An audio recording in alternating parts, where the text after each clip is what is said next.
Hi, so today we were assigned Fiji as our country.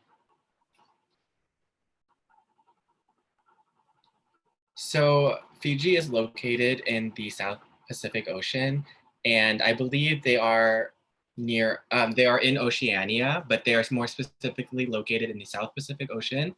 The population size of 2021, well, as of 2021 would be 904,145. And since they are owned by the British, they do require a prime minister as the head of the government. However, they do have a multi-party system.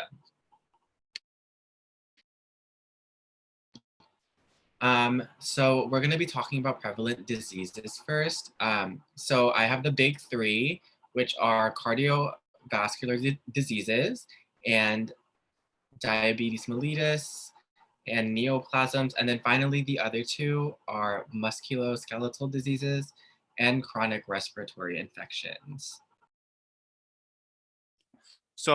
I chose the top three illnesses that uh, cause death in Fiji. Number one is heart disease.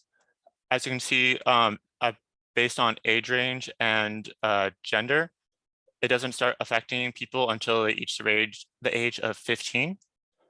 And heart disease will more likely affect men than females. So DALY stands for Disability Adjusted Life Years. And this means that it's the estimated amount of years lost. And that is comparable to deaths, which is the percentage of the amount of people that have died that year. And you can see that heart disease mainly affects people from the age range of 50 to 69. And then when we look at diabetes, it affects everyone, all age ranges, but mostly affects the age range between 50 and 69. And it affects women more than it does men. And then when we look at stroke, it affects all ages, but this one also affects women more than men.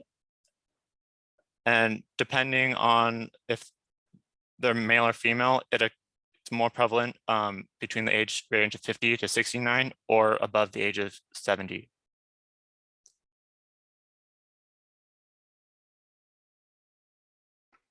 Looking at the key risk factors for both female and male, we split up the age groups into three categories. The first one being of ages of 5 to 14-year-olds at the behavioral risk factors would be of maternal and neonatal disorders. The metabolic risk factors would be the chronic and respiratory disease, and the environmental being the anaerobic infections.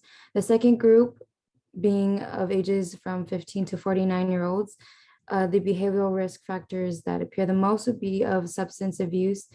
The metabolic risk factors are that of the cardiovascular diseases, and the environmental would be of the musculoskeletal disorders.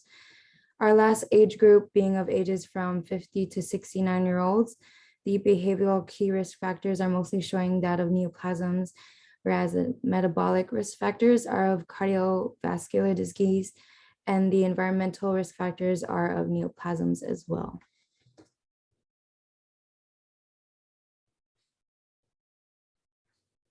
Moving on, we will go over the COVID-19 projections based on New Zealand. Projections show that by December 1st, there will be a cumulative of 27 reported COVID-19 deaths.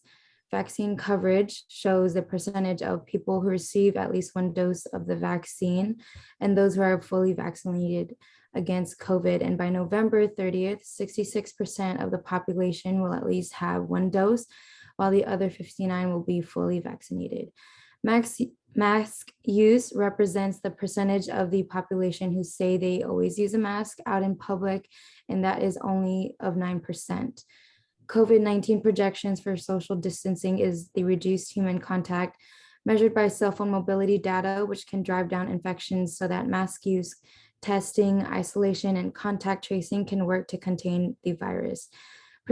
Projections show that by October 19 of this year, only 25% of vaccinated individuals will stop wearing masks, meaning that these individuals are publicly mobile. As for hospital use projections, by the end of the month, only 9 ICU beds will be occupied and a total of 45 beds will be needed.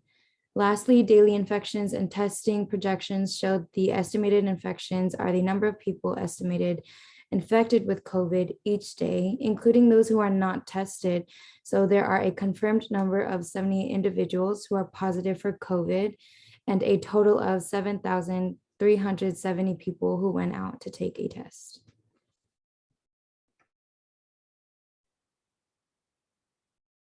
All right, so these are the highest priorities of diseases and illnesses that need to be addressed. For ages 5 to 14, the highest priority should be dietary iron deficiency because it accounts for 7.11% of total DALYs and 13.6% of total YDLs. For ages 15 through 49, the highest priority should be diabetes, which accounts for 9.31% of total DALYs and 6.56% of total YDLs. For ages 50 through 64, the highest priority should be diabetes as well, which accounts for 27.69% of total DALYs and 21.16% of total YDLs. And then key measures in order to combat these diseases and illnesses include diets high in iron-rich foods and vitamin C in order to address iron deficiency, and exercise plans, a well-balanced diet, checking your blood sugar levels, avoiding alcohol and cigarettes, and reducing stress are all key measures that can be taken to avoid or manage diseases.